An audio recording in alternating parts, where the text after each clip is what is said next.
CR class में आपका स्वागत है। वीडियो पसंद आता है तो लाइक, शेयर और सब्सक्राइब करें। हमने इससे पहले पार्ट 2 पढ़े थे, ठीक है। भारतीय संविधान संशोधन के अंतर्गत 2 भाग हम पढ़ चुके हैं। आज ये इसका तीसरा और अंतिम भाग है। तो हमने इससे पहले भारतीय संविधान के अंतर्गत जितने भी महत्वपूर्ण संशोधन हुए हैं उनको पढ़ा था और ये देखा था कि कितने महत्वपूर्ण संविधान में संशोधन हुए हैं, उनको किस वर्ष और किस उद्देश्य से उनको संविधान में संशोधन किया गया, ठीक है। तो आज हम आगे पढ़ेंगे भारतीय संविधान की कुछ महत्वपूर्ण संशोधन, ठीक है। तो पहला हमारा संविधान संशोधन था 73वां, आज की वीडियो का 73वां संविधान संशोधन 1993। इस संविधान संशोधन के अंतर्गत ध्यान रखना है आपको, भारत की ग्रामीण, ठीक है, इसमें ग्रामीण स्वशासन ध्यान रखना है। इसके अंतर्गत क्या किया गया, ग्रामीण स्वशासन को लागू किया गया। अब आप कहेंगे लागू करना, तो आप इसे ऐसे कह सकते हैं कि ग्रामीण स्वशासन जो था इससे पहले भी लागू था, लेकिन उसको संवैधानिक दर्जा दिया गया। संविधान के अंतर्गत ग्रामीण स्वशासन को भारतीय संविधान में शामिल किया गया। और कौन से भाग में शामिल किया गया, भाग 9 में, और अनुच्छेद था 243, ठीक है। तो 243 का से स्टार्ट हुआ है, ठीक है, ध्यान रखना है। और ये चला है आपका आगे, ठीक है। तो आपको ध्यान रखना है भारतीय संविधान संशोधन 73 में, और ये ध्यान रखना है ये 1992 में पारित हुआ था, लेकिन ये लागू हुआ है 93 में। तो ध्यान रखना है, अगर ऑप्शन में आपके 1992 आए तो आप उसको टिक कर देंगे, ठीक है। तो भारतीय संविधान संशोधन 73 1992 के ही ज़्यादा लिखा जाता है, लेकिन 93 में इसको क्या किया गया है, एक तरीके से इम्प्लीमेंट किया गया है। और इसके अंतर्गत भारतीय संविधान के भाग 9 और अनुच्छेद 243 में इसको शामिल किया गया। और ध्यान रखना है इसके लिए एक नई अनुसूची बनाई गई थी। आपको पता होगा, मैंने पहली वीडियो में बताया है कि भारतीय संविधान के जो मूल संविधान था, मूल संविधान में सिर्फ 8 अनुसूचियाँ थीं। कितनी थी, 8। उसके बाद 9, 10 और ये आज 11वीं, ठीक है। तो 9 में हमने क्या पढ़ा, कुछ ऐसे अनुच्छेद जोड़े गए थे जिनको न्यायिक प्रॉब्लम से बचाने के लिए 9वीं अनुसूची जोड़ी गई थी, जबकि 10वीं अनुसूची के अंतर्गत दल बदल था, ठीक है, दल बदल। और 11वीं अनुसूची में ग्रामीण स्वशासन को जोड़ा गया है, ठीक है, ध्यान रखना है। और इससे अगला हम संशोधन पढ़ेंगे 74वां, इसमें आपका 12वीं अनुसूची जोड़ी जाएगी। तो आपको पता रखना है कि 11वीं अनुसूची संविधान 73 के अंतर्गत जोड़ी गई है संशोधन में, और भाग 9 और 243, ठीक है। तो 11वीं अनुसूची जोड़ी गई जिसमें ग्रामीण स्वशासन, ध्यान रखना है आपको, ग्रामीण स्वशासन, तो गांव के लिए स्वशासन को संवैधानिक दर्जा प्रदान किया गया है। अब क्वेश्चन आता है कि भारत में ग्रामीण स्वशासन कितने स्तर का है, तो ध्यान रखना है ये त्रिस्तरीय व्यवस्था है। कितने स्तर की है, त्रिस्तरीय। तो त्रिस्तरीय व्यवस्था भारतीय संविधान में, ठीक है, शामिल किया गया है। और ये त्रिस्तरीय व्यवस्था को सबसे पहले भारत में किस व्यक्ति ने बोला था, तो ध्यान रखना है एक कमेटी बनाई गई थी 1957 में, ठीक है। तो 1957 में एक कमेटी बनी थी, उस कमेटी का नाम था बलवंत राय मेहता, ठीक है, बलवंत राय मेहता। बलवंत राय मेहता उसके अध्यक्ष थे, उस कमेटी का नाम था बलवंत राय मेहता कमेटी। उसने भारतीय संविधान के अंतर्गत शामिल होने के लिए कहा था कि इसमें त्रिस्तरीय व्यवस्था होनी चाहिए, ठीक है। कैसी होनी चाहिए, त्रिस्तरीय व्यवस्था। तो गांव का जो शासन है वो 3 स्तर पे होता है, ध्यान रखना। कौन सा, पहला गांव, इसमें ग्राम पंचायत जिसमें प्रधान चुने जाते हैं। दूसरा होता है ब्लॉक पंचायत, ठीक है, जिसमें बीडीसी मेंबर आपके चुने जाते हैं। उसके बाद तीसरा होता है जिला पंचायत, ठीक है। तो तीसरा होता है जिला पंचायत। तो ध्यान रखना है जिला पंचायत अध्यक्ष, ब्लॉक प्रमुख बनते हैं और गांव से प्रधान बनते हैं। तो ये 3 स्तर का भारत में व्यवस्था बनाई गई, ठीक है। किसके कहने पे बनाई गई, बलवंत राय मेहता। तो आपको फिर से याद रखना है, बीच में कन्फ्यूजन हो गया है। तो त्रिस्तरीय व्यवस्था को सबसे पहले भारतीय संविधान में शामिल होने के लिए कहा था, तो किसने कहा था, तो बलवंत राय मेहता ने, ध्यान रखना है। और गाँव के जो शासन है, जैसे हम ये अभी हमने तीनों पढ़े, इसको संवैधानिक दर्जा प्रदान करने की सबसे पहले अनुशंसा की थी। अब आपको ध्यान रखना है ML सिंघवी, क्या नाम है, ML सिंघवी, ML सिंघवी, ठीक है। इनके नाम पे एक कमेटी बनाई गई थी, ध्यान रखना है 1986 में। 1986 में एक कमेटी बनी थी, इसका नाम था ML सिंघवी। इन्होंने पहली बार कहा था, इनका पूरा नाम है लक्ष्मी मल सिंघवी। तो लक्ष्मी मल सिंघवी ने पहली बार अनुशंसा की थी कि भारतीय संविधान के जो ग्रामीण स्वशासन है उसको क्या करना है, आपको संवैधानिक दर्जा प्रदान करना है। ध्यान रखना है बलवंत राय मेहता ने इसको संवैधानिक दर्जा प्रदान करने के लिए नहीं बोला था, उन्होंने सिर्फ ये बोला था कि आपको उसको त्रिस्तरीय रखना है, ठीक है। संवैधानिक दर्जा का क्वेश्चन आया है कई बार, तो ये सिंघवी ने बोला है, ML सिंघवी, ध्यान रखना है। कब बोला है, ये 1986, ठीक है। तो आपको गांव पंचायत, यानी आप ऐसे बोल सकते हैं पंचायती राज, तो पंचायती राज से संबंधित आपको कमेटी कुछ याद रखनी पड़ेगी।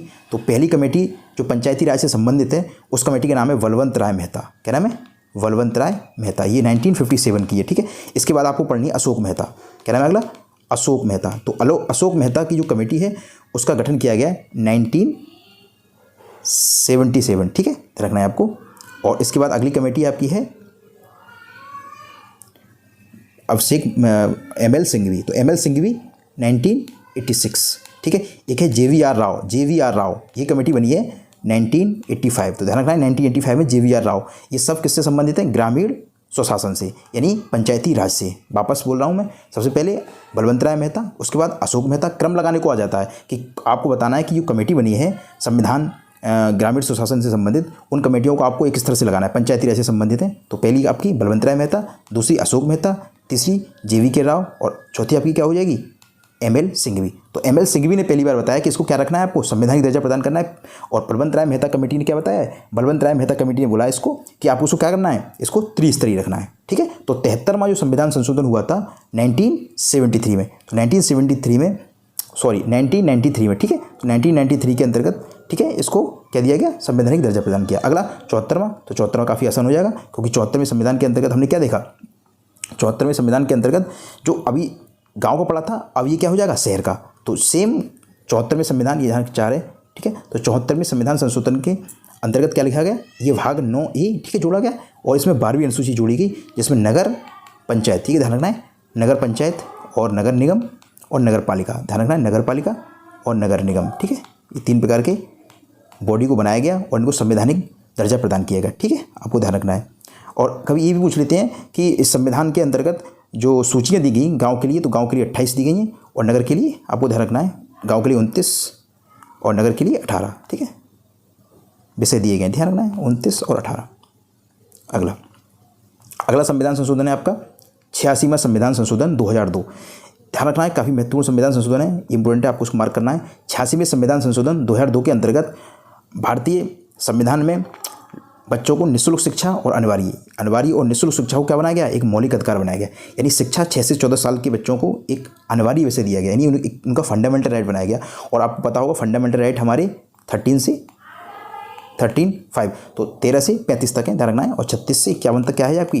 DPSP, नीति निर्देशक तत्व 36 से 51 तक है। और 13 से 35 में क्या है आपके? Fundamental right. तो फंडामेंटल राइट 21, ध्यान रखना है, 21 में क्या है? जीने का अधिकार, ठीक है, प्राण व दैहिक स्वतंत्रता बोलते हैं इसमें। तो प्राण व दैहिक स्वतंत्रता के अंतर्गत ये बोला गया कि व्यक्ति का शिक्षा भी क्या है, इसका एक स्वतंत्र है, ठीक है। आपको अगर 21 में क्या चाहिए? मौलिक अधिकार है, किस चीज़ का?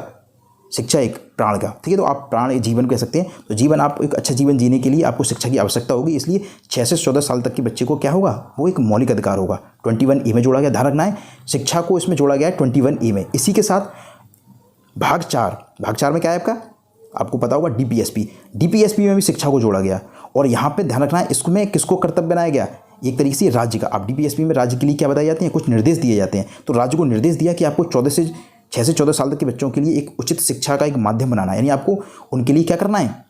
सही शिक्षा का माध्यम जिससे हो सके, यानी आपको उनको शिक्षा के लिए व्यवस्था करनी है। आप ऐसे बोल सकते हैं, एक व्यवस्था का प्रावधान किया गया, कौन से अनुच्छेद में? 45 में। ध्यान रखना है आपको, 45 अनुच्छेद में DPSP में भी जोड़ा गया, किसको? शिक्षा को। तो शिक्षा को 2 जगह जोड़ा गया है, मौलिक अधिकार में और DPSP में। इसके साथ 51A क्या है आपको याद होगा? 51A अनुच्छेद, ये भाग 4A में। और ये क्या है? ये है फंडामेंटल ड्यूटी, यानी मौलिक कर्तव्य, जो सोवियत संघ के आधार पर भारत ने बनाई थी। तो 51A में 4A, ठीक है, भाग, आपको ध्यान भाग 4A और अनुच्छेद 51A में आपको ध्यान 11वां मूल कर्तव्य जोड़ा गया। ध्यान रखना है, जब 1976 में 42वें संविधान संशोधन के अंतर्गत, हमने पीछे पढ़ा है, 42वें संविधान संशोधन में 1976 में मौलिक कर्तव्य जोड़े गए। कितने जोड़े गए थे? 10। और 11वां मौलिक कर्तव्य क्या जोड़ा गया है? ध्यान रखना है आपको, शिक्षा का। तो हर माता पिता का कर्तव्य होगा कि अपने बच्चों को क्या करना है? शिक्षा देना उसका कर्तव्य होगा। तो ध्यान रखना है आपको, शिक्षा भारतीय संविधान के 3 अनुच्छेदों में आपको 21A में जोड़ा गया है, भाग 4 DPSP की 45 में जोड़ा गया है, और 51A में मूल कर्तव्य बनाया गया है, ठीक है। तो मूल कर्तव्य में, DPSP में और मौलिक अधिकार, तीनों में ही शिक्षा को जोड़ा गया है। और कौन से अनुच्छेद में? कौन से संविधान संशोधन के अंतर्गत? तो 86 में, 2002, ठीक है। कभी ये भी पूछ सकते हैं कि ये सरकार किसकी थी, यानी कौन प्रधानमंत्री का कार्यकाल था। आजकल प्रधानमंत्री के कार्यकाल से संबंधित काफ़ी क्वेश्चन पूछे जा रहे हैं, तो आपको पता होना चाहिए इस समय कौन थे? अटल बिहारी वाजपेयी। और 1993 में आपको ध्यान रखना है कौन थे, बताओ? तो इसके संविधान जो संशोधन हुआ उस समय थे नरसिम्हा राव, ठीक है।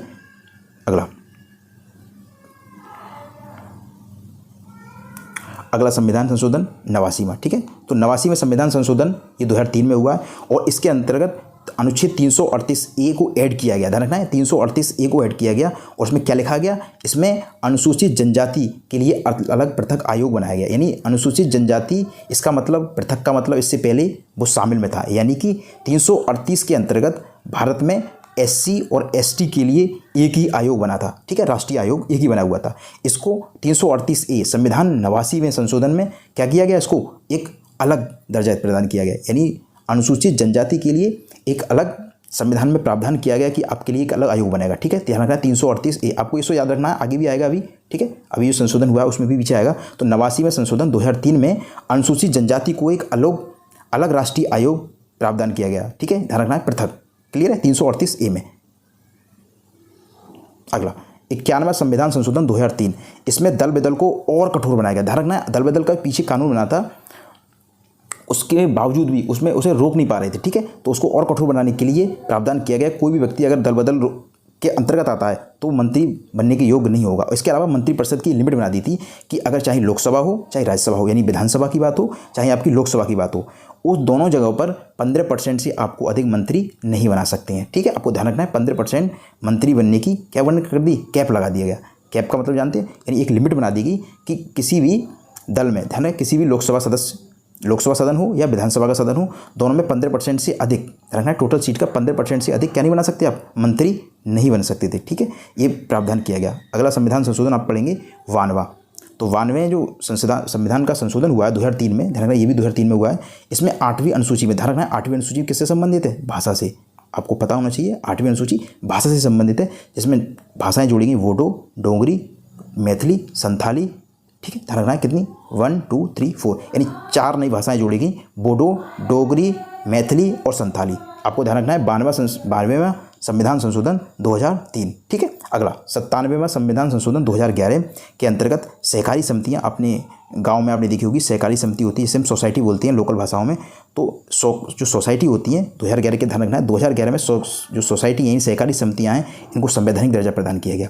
और ध्यान रखना संविधान दर्जा प्रदान के साथ साथ इसको भी मौलिक कर्तव्य बनाया गया कि कोई भी व्यक्ति सहकारी समिति बना सकता है। ठीक है, तो मौलिक अधिकार में जोड़ा गया 19 में, और 43 खा में क्या जोड़ा गया, इसको DPSP में जोड़ा गया। तो ध्यान रखना इसे मौलिक अधिकार भी बनाया गया और DPSP में जोड़ा गया। और ध्यान रखना इसके लिए संविधान में जो परिवर्तन हुआ, ठीक है, 9 खा में और 243 में ही इसको ऐड किया। ध्यान रखना अनुच्छेद 243 में ही है। तो आपको याद रखना है 9 में क्या क्या चीज़ है। तो 9 में आपका ध्यान रखना है ग्रामीण सुशासन है, 9 में ही आपका नगरीय सुशासन है। ध्यान रखना है तो नगर का भी है, गाँव का भी है, लेकिन वो आपको AV में है। तो 9 में आपका गाँव, और 9A में क्या है, ध्यान रखना है नगर का, और 9C यानी 9 खा में क्या है, ये सहकारी समिति। तो सहकारी समिति को क्या दिया गया, एक संवैधानिक दर्जा प्रदान किया। और अभी ये करंट अफेयर्स का क्वेश्चन है, इसके आने के चांस ज़्यादा लग रहे हैं। क्यों, क्योंकि भारत में एक नया मंत्रालय बनाया गया है और उसका मंत्रालय का नाम भी इसी के नाम पर है, कोऑपरेटिव। ठीक है, तो उसके मंत्री कौन है, अमित शाह जी। ठीक है, तो आपको ध्यान रखना है सहकारी समिति को संवैधानिक दर्जा कब प्रदान किया गया, 2011 में। और कौन से संविधान संशोधन के अंतर्गत, 97 में। काफ़ी इंपॉर्टेंट है, ध्यान रखना है। अगला अब ये करंट के हैं, आपको ध्यान रखना है ये अभी हाल ही में हुए हैं संविधान में। तो 99वां जो संविधान में संशोधन हुआ उसमें ध्यान रखना है न्यायिक नियुक्ति आयोग बनाया गया। जिस प्रकार भारत में सुप्रीम कोर्ट, हाई कोर्ट के मुख्य न्यायाधीश होते हैं, उनकी नियुक्ति के लिए एक आयोग बनाया गया भारत सरकार ने। लेकिन ध्यान रखना है इसको अवैध घोषित कर दिया, किसने, सुप्रीम कोर्ट ने। तो ध्यान रखना है ये जो संविधान का संशोधन है ये अवैध घोषित हो चुका है। ठीक है, ये कानून नहीं बन पाया है। ठीक है, सुप्रीम कोर्ट क्या कर सकता है, किसी भी कानून को पुनरावलोकन कर सकता है, और उसको अगर वो संविधान में ध्यान रखना है मूलभूत ढांचे के खिलाफ है, या संविधान में सुप्रीम कोर्ट को लगता है कि इसमें क्या किया गया है, कुछ अतिक्रमण किया गया है किसी और की शक्तियों को, ठीक है, तो उसको क्या कर सकता है, असंवैधानिक घोषित किया जा सकता है। तो ये संविधान में ध्यान रखना संशोधन होने के बावजूद भी इसको क्या कर दिया गया, अवैध घोषित किया गया है। ठीक है, अगला 100वां संविधान संशोधन, भारत और बांग्लादेश के बीच भूमि का कुछ हस्तांतरण हुआ था। ठीक है, कुछ गाँव ऐसे तो जो भारत में फंसे हुए थे, बांग्लादेश के थे, और बांग्लादेश के भारत में थे। तो ऐसी स्थिति में इसको क्या किया गया, आपस में हस्तांतरण किया गया। ठीक है, तो ये संविधान संशोधन हुआ। 101 में क्या किया गया, 2016 में किया गया है, और काफ़ी इंपॉर्टेंट है, ये GST का है। तो GST को किस में किया गया है, 101। ठीक है, goods and service tax, GST को संविधान में संशोधन जो किया था वो 101 से किया है। और 102 से क्या किया है, 102 2018 में हुआ है। पिछड़ा वर्ग आयोग, ध्यान को पिछड़ा वर्ग आयोग को संवैधानिक दर्जा प्रदान किया गया है। अभी आपने पीछे पढ़ा था कि 338B है ये, तो इससे पहले 338A में क्या लिखा हुआ था, 338A में ST के लिए एक अलग संवैधानिक आयोग बनाया गया, जबकि 338B में OBC को एक अलग संवैधानिक दर्जा प्रदान किया गया है। ठीक है, तो आपको ध्यान रखना है। और 338 में क्या है फिर, तो 338 में SC को है। तो आप ऐसे कह सकते हैं 338 में आपको शेड्यूल है, अनुसूचित जाति के लिए एक आयोग की व्यवस्था की गई है, और ए में एसटी के लिए की गई है, और 338 बी में ओबीसी के लिए। तो ओबीसी के जो आयोग था उसको क्या प्रदान किया गया? संवैधानिक दर्जा। 2018 102वां संविधान संशोधन, 338 बी में संविधान में परिवर्तन किया गया। इसके अलावा 103, तो 103 2019 में हुआ है, और इसमें आपको याद होगा ईडब्ल्यूएस को क्या प्रदान किया? 10% आरक्षण रखना है। ईडब्ल्यूएस मतलब इकोनॉमिक वीकर सेक्शन, ठीक है। तो पिछले जो लोग हैं किसके आधार पर, आपको ध्यान रखना है, वीक किसमें? वेल्थ में। तो ध्यान रखना है, इससे पहले भारत में अभी तक जो जितने भी संविधान के अंतर्गत आरक्षण प्रदान किया गया था वो सब किसके आधार पर था? तो जितना भी आरक्षण प्रदान किया गया था वो प्रदान किया गया था आपका किसके आधार पर? पिछड़ेपन के आधार पर, जाति के आधार पर, ठीक है। लेकिन ये जो संविधान का परिवर्तन, तो ईडब्ल्यूएस को क्या प्रदान किया गया है? 10% आरक्षण प्रदान किया गया, ठीक है। तो अनुच्छेद 15(6), ठीक है, और 16(6) दोनों को ऐड किया गया, जिसमें किसके आधार पर रखना है आपको? यानी कि आप ऐसे बोल सकते हैं कि किसी व्यक्ति की जो हैसियत होती है जाति के आधार पर और धर्म के आधार पर, इसके न छोड़ के किस पे होती है? इकोनॉमिकल, ठीक है। तो इकोनॉमी का मतलब होता है आर्थिक। तो आर्थिक आधार पर किसी व्यक्ति को क्या प्रदान किया गया? आरक्षण प्रदान किया गया। कौन से संविधान में संशोधन हुआ है? रखना है 103वां। अगला संविधान संशोधन है 104वां। तो 104 संविधान संशोधन 2020 में हुआ है, करंट का क्वेश्चन है। इसमें एससी और एसटी को लोकसभा और विधानसभा की सीटों में आरक्षण 10% के लिए और बढ़ा दिया गया, ठीक है, ध्यान रखना है। और जबकि इसमें एक आपको पता होगा लोकसभा विधानसभा में एससी एसटी के अलावा एंग्लो इंडियन, ध्यान रखना, भारत में एंग्लो इंडियन 2 मनोनीत किए जाते हैं लोकसभा में और विधानसभा में किए जाते हैं। तो ध्यान रखना, उसका कार्यकाल नहीं बढ़ाया, तो उसको आप ऐसे कह सकते हैं कि एंग्लो इंडियन को समाप्त कर दिया गया, यानी उनको बढ़ाया ही नहीं है उनका कार्यकाल को, ठीक है, ध्यान रखना है। अगला क्वेश्चन है आपका है, अगला संविधान संशोधन है आपको, ठीक है। तो अगला संविधान संशोधन है, इसमें लिखा हुआ नहीं है, 104 के बाद क्या आएगा? 105। तो 105वां जो संविधान के अंतर्गत संशोधन हुआ है वो 2021 में हुआ है, अभी हुआ है, ठीक है, आज से थोड़े कुछ दिन पहले। और राज्य को शक्ति प्रदान की है कि वो अपनी ओबीसी की लिस्ट जारी कर सकती है। जिस प्रकार जातियों की लिस्ट जारी करती है राज्य सरकार और केंद्र सरकार, तो उसमें राज्यों को प्रदान किया गया क्या? पावर। किस बात की? कि वो अपनी लिस्ट जारी कर सकती है। इससे पहले सुप्रीम कोर्ट ने इस पावर को क्या कर दिया था? स्टक डाउन कर दिया था, यानी ओबीसी की लिस्ट जारी करने को राज्य की शक्तियों को खत्म कर दिया था। ध्यान रखना है, संविधान में संशोधन क्यों करना पड़ा? क्योंकि सुप्रीम कोर्ट ने एक ऑर्डर दिया था जिसके अंतर्गत कहा था कि राज्य को पावर नहीं है कि अपनी ओबीसी लिस्ट जारी करे, ठीक है। तो इसके अंतर्गत क्या प्रदान किया गया है? राज्य को पावर प्रदान की गई है कि वो अपनी ओबीसी की लिस्ट जारी कर सकती है, यानी किसी भी जाति को ओबीसी में शामिल किया जा सकता है। किसके आधार पर? राज्य अपनी, ठीक है, क्षमता के आधार पर, ठीक है। तो आपको ध्यान रखना है कि हमने, ठीक है, इन 3 वीडियो के माध्यम से संविधान के महत्वपूर्ण जो संशोधन हुए हैं उनको, ठीक है, पढ़ा है। तो आपको इनको वीडियो को रिवाइज करना है, याद रखना है, ठीक है, और वीडियो को ज़्यादा से ज़्यादा शेयर, ठीक है, लाइक करना है और सब्सक्राइब करना है। धन्यवाद, आपका दिन शुभ हो।